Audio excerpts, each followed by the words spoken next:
ஒரு வழியா நம்ம எல்லாருமே எதிர்பார்த்து காத்திருந்த ஹார்ட்பீட் சீசன் 3 வந்தாச்சு. வள வள கொல கொலன்னு பேசிக்கிட்டு இருக்காம டைரக்டா கதைக்குள்ள போறதுக்கு முன்னாடி நம்ம வீடியோக்கு ஒரு லைக்கை மட்டும் தட்டிட்டு உங்க பொண்ணான கையால சேனலையும் சப்ஸ்கிரைப் பண்ணி உங்க சப்போர்ட்டா கொடுக்கறதோட வீடியோக்குள்ள போயிடலாம். இந்த எபிசோடோட ஸ்டார்டிங் சீன்ல ரீனாவுக்கு ஆக்சிடென்ட் ஆகி அவளை காப்பாத்தினதெல்லாம் நடந்து முடிஞ்சு ஒரு வருஷத்துக்கு அப்புறம் நம்ம ரவியோட என்ட்ரியை தான் காமிக்கிறாங்க. அவனை பார்த்ததுமே ஒரு நர்ஸ், நீங்க இங்கே தானே வேலை பார்த்தீங்க, உங்க ஒய்ஃபோட பேரு கூட அனிதா தானேன்னு கேட்க, ஏமா எல்லாருமே என் வாழ்க்கைக்கு உழ வைக்கிறதுலே தான் இருப்பீங்களா, நீ இந்த ஹாஸ்பிட்டல்ல நல்லா பொழைச்சுக்குவேன்னு சொல்லிட்டு போறான். அப்படியே அர்ஜுனோட ரூமை பார்த்ததும் போன் பண்ணா கூட எடுக்க மாட்டியா, சர்ப்ரைஸ் ராங் வாத்துன்னு சொல்லி முடிக்கிறதுக்குள்ள மானசா உள்ள இருக்கதை பார்த்தது, ஏமா நீ யாரு, இங்க என்ன பண்ணிக்கிட்டு இருக்கேன்னு கேட்டா, நான் தான் இந்த ஹாஸ்பிட்டலோட சிஇஓன்னு சொல்றா. நம்ம பையனும் இதை கேட்டு ஜோக்குன்னு நினைச்சிட்டு, என்ன வச்சு பிராங்க் பண்றீங்களான்னு, டே அர்ஜுன் டேபிள் கடியில என்ன பூனை பிடிச்சிக்கிட்டு இருக்கியா, போது வெளியே வாடான்னு கூப்பிட, அப்ப ஒரு ஸ்டாஃப் வந்து அவகிட்ட ஃபைலை கொடுத்து இதை செக் பண்ணி பார்த்துட்டு அப்ரூவ் பண்ணுங்கன்னு சொல்ல, ரவி அந்த பொண்ணை நைஸா கூப்பிட்டு இவ தான் சிஇஓவான்னு கேட்க, அந்த பொண்ணு ஆமான்னு சொன்னதும் நம்ம பையன் ஷாக் ஆயிடுறான். அவளும், தம்பி நீ பார்த்த பழைய ஹாஸ்பிட்டல் இது கிடையாதுப்பா, ஆனா நீ ஒண்ணு கவலைப்படாத, என் ஸ்டாஃப் உனக்கு எப்படி ஹாஸ்பிட்டலை விட்டு வெளியே போறதுன்னு சொல்லி கொடுப்பாங்கன்னு சொல்றா. நம்ம பையனும் இங்க என்னதாண்டா நடக்குதுன்னு ஒரே குழப்பத்துல போறான். அப்புறம் வெளியே வந்ததுமே அந்த பொண்ணு கிட்ட, நீ போமா நான் பாத்துக்கிறேன்னு அவளை கொஞ்சம் மிரட்டி அனுப்பிவிட்டு ரதியை பார்க்கலாம்னு உள்ள வந்தா. இது அவங்களோட ரூம் கிடையாது, சீஃப் டாக்டர் சரண்யாவோட ரூம்னு சொன்னதும் ரவியும் எதுவுமே சொல்லாம வெளியே வர்றான். அப்போ ஒரு இன்டர்ன் போறத பார்த்து, எப்படினாலும் நம்ம பசங்க இங்கே தானே இருப்பாங்கன்னு வந்து பார்த்தா அங்க நம்ம பசங்க ஒருத்தன் கூட இல்ல. இதனால சோகமா வெளியே வந்து நிற்கும் போது ராக்கி கிராஸ் பண்ணி போறத பார்த்ததும், டேய் ராக்கி பையலேன்னு கூப்பிட, அவன் ரவியை பார்த்த குசியில சீனியர்னு கத்தி அவனுக்கு முத்தமெல்லாம் கொடுத்து வரவேற்கிறான். என்னடா இங்க எல்லாமே மாறி போயிருக்கு, நீ வேற கர்ம சீனியர் டாக்டரெல்லாம் ஆயிட்ட, ஆனா நீ வர்ற வர எனக்கு தலையும் புரியல வாழும் புரியலடா, நீ வந்ததுக்கு அப்புறம் தான் கொஞ்சமாவது நிம்மதியா இருக்கு, என்னடா ஆச்சுன்னு கேட்டா, அது ஒரு பெரிய கதை, வாங்க ஒரு கட்டிங்க போட்டுக்கிட்டே பேசலாம்னு கூட்டிட்டு வர்றான். அப்புறம் ரெண்டு பேரும் காஃபி குடிச்சுக்கிட்டு, ரீனாவுக்கு நடந்த ஆக்சிடென்ட்டுக்கு அப்புறம் தான் இங்க எல்லாமே மாறி போச்சு, அர்ஜுன் பிரான்ச்சைஸுக்கு சைன் பண்ண மாதிரி அவரோட சிஇஓ போஸ்டையும் ரிசைன் பண்ணிட்டாரு, அவர் போனதுக்கு அப்புறம் தான் மானசா சிஇஓ ஆனா, புது ஆளுங்களா வந்தாங்க, பழைய ஆளுங்களா மாறிட்டாங்க, ஹாஸ்பிட்டலும் மாறிடுச்சு, மேனேஜ்மெண்ட்டும் மாறிடுச்சுன்னு சொல்றான். சரி அதெல்லாம் இருக்கட்டும், அர்ஜுன் என்னானா, நான் அத்தனை தடவை கால் பண்றேன் காலை அட்டன் பண்ண மாட்டான், இப்ப அவன் எங்க இருக்கான் என்ன பண்ணிக்கிட்டு இருக்கான்னு கேக்குறான். ஆனா இந்த சீசன்ல நம்ம ஓஜி கேங்க நான் ரொம்ப மிஸ் பண்றேன்ப்பா, என்ன மாதிரி யாரெல்லாம் பழைய கேங்க மிஸ் பண்றீங்கன்னு கமெண்ட்ல சொல்லுங்க, எத்தனை பேர் மிஸ் பண்றீங்கன்னு பார்க்கலாம். இங்க நம்ம அர்ஜுனோட என்ட்ரியை கொடுக்க பையனை பார்த்தா ஏதோ காலேஜ் படிக்கிற மாதிரி மாறி நிக்கிறான், ஆனா கெட்டப் தான் அப்படி பண்ணிருக்கான்னு பார்த்தா உண்மையாவே படிக்க தான் போயிருக்கான். ரவியும் இதை கேட்டு, எதுக்கடா இப்ப தேவையில்லாத வேலைவனுக்கு, அவரு தான் எப்பவுமே லைஃப் அர்த்தம் தர மாதிரி இல்லைன்னு சொல்லிக்கிட்டு இருப்பாருல, ஆனா சிஓ போஸ்ட்டை விட்டுட்டு காலேஜுக்கு போய் அரியரை கிளியர் பண்ண போவாருன்னு நான் சத்தியமா எதிர்பார்க்கல.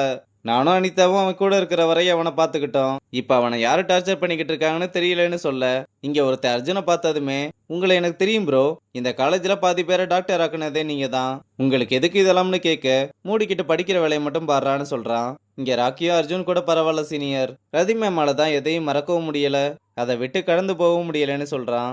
அங்க கட் பண்ணா சைக்காட்ரிக் டாக்டர் ஒருத்தவங்க ரதி கிட்ட, நீங்க இப்ப எப்படி ஃபீல் பண்றீங்கன்னு கேட்க, நான் என்ன ஃபீல் பண்றேன்னு எனக்கே தெரியல, என்னால எதையும் மறக்கவும் முடியாம கடந்து வரவும் முடியாம என்ன பண்றதுன்னே தெரியலன்னு சொல்றாங்க.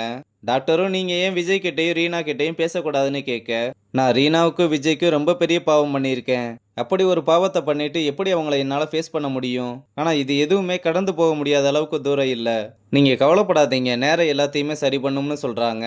ஆனா ரதி தான் பாவம் பழசெல்லாம் நினைச்சு ரொம்பவே அழுதுகிட்டு இருக்காங்க. ரவியும் இதெல்லாம் கேட்டு ரதியை நினைச்சு ஃபீல் பண்ணிட்டு நம்ம பசங்களை பத்தி கேக்குறான். குணா அவனே ஹாஸ்பிட்டலை விட்டு போறேன்னு சொல்லிட்டு போயிட்டான். மானசாக்கு தேஜுனா சுத்தமா ஆகாது, அதனால சிஇஓ ஆனதுமே ஃபர்ஸ்ட் வேலையை விட்டு தூக்குனது அவ்வளவுதான். அவளும் அதை பத்தியெல்லாம் கவலைப்படாம பெரிய இன்வெஸ்டிகேஷன் ஆபீசர் ஆக போறேன்னு சொல்லிட்டு போயிட்டா. நவீனும் இவளுக்கு கீழெல்லாம் யாராவது வேலை பார்ப்பாங்களான்னு சொல்லிட்டு போயிட்டான். அப்புறம் மிச்சம் இருந்த நம்ம பசங்க எல்லாத்தையுமே அவ தூக்கிட்டான்னு சொல்றான். சரி அதெல்லாம் இருக்கட்டும், ரீனாவுக்கு என்னாச்சு, அவனும் அவளுக்கு சர்ஜரி பண்ணது, விஜய் போலீஸ் அரெஸ்ட் பண்ணிட்டு போனதுன்னு பழைய கதை எல்லாத்தையுமே சொல்லிட்டு, அவ கோமால இருந்தப்ப ரெக்கவரி ஆகுறதுக்கு கொஞ்சம் டைம் எடுத்துச்சு, அந்த டைம்ல விஜய் எல்லா ஃபார்மாலிட்டிஸையுமே முடிச்சிட்டு வந்து ரீனா ஆசைப்பட்ட மாதிரி அவளை ரொம்ப தூரம் கூட்டிட்டு போயிட்டாரு.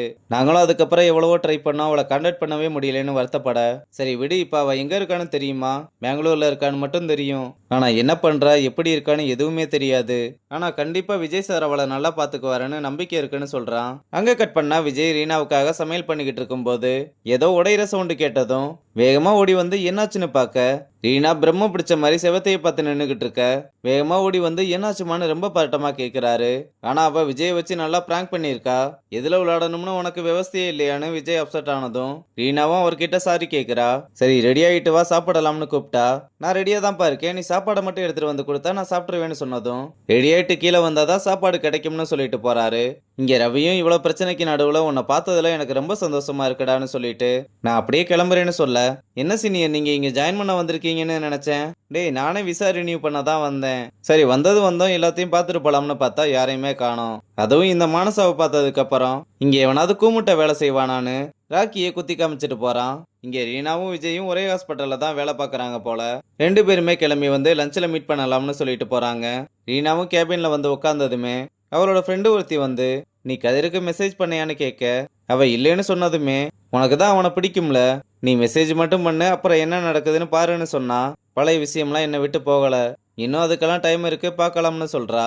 இங்க ரவியும் அர்ஜுனை வந்து பார்த்துட்டு என்னடா கோலை இது, என்னடா பண்ணிக்கிட்டு இருக்கேன்னு கேட்டா, நம்ம லைஃபை எங்க தொலைச்சோமோ அங்கதானே தேடணும். நான் காலேஜுக்கு போகாம இருந்ததுக்கு அப்புறம் தான் எல்லாமே தப்பா போக ஆரம்பிச்சது, அதனால தான் எல்லாத்தையுமே சரி பண்ண இங்க வந்திருக்கேன்னு சொல்றான். உன் நிலைமை எனக்கு புரியுது மச்சா, இருந்தாலும் என்னால சிரிப்பு அடக்காம இருக்க முடியலடான்னு சிரிக்கிறான். அப்ப அவங்க கூட படிச்ச பொண்ணு அங்க வர, ஏய் விக்ருதி நீ என்ன இங்க பண்ணிக்கிட்டு இருக்க? ஓ ரெண்டு பேரும் ஒன்னா சேர்ந்து அரியர் கிளியர் பண்ண வந்திருக்கீங்களா? டேய் நான் இங்க ப்ரொஃபஸர்டான்னு சொல்லிட்டு போறா. ரவியும் என்னடா இவ சொல்லி கொடுத்து நீ பாஸ் பண்ற அளவுக்கு ஆயிடுச்சுன்னு சொல்லி கலாச்சிட்டு, ரீனா பெங்களூர்ல இருக்கதா கேள்விப்பட்டேன், நீ அவ கூட பேசுறியான்னு கேட்டா. நான் அவகிட்ட பேசவும் இல்லை பார்க்கவும் இல்லடா, நான் அவளை மீட் பண்ணி அவ சந்தோஷத்தை கெடுக்கிறத விட அவளை நான் பார்க்காம இருந்தாலே சந்தோஷமா இருப்பாள. டேய் அப்படியெல்லாம் இல்லடா, ஒரு தடவை போய் பேசிப்பாரு. நான் ஏன்டா போய் பேசணும்? ஃபர்ஸ்ட் டைம் என் மேல தப்பு இருந்துச்சு நான் ஒத்துக்கிறேன், ஆனா செகண்ட் டைம் என் மேல என்னடா தப்பு இருக்கு? இந்த தடவை நான் அவகிட்ட போய் பேச போறது இல்ல, அவளுக்கா தோணுச்சுன்னா அப்பா வந்து பேசட்டும்னு சொல்றான். இங்க ரீனாவும் அந்த கதிருக்கு ஹை மெசேஜை டைப் பண்ணிட்டு அதை சென்ட் பண்ணாம மெசேஜை டெலீட் பண்றதோட இந்த எபிசோட முடிச்சிருக்காங்க.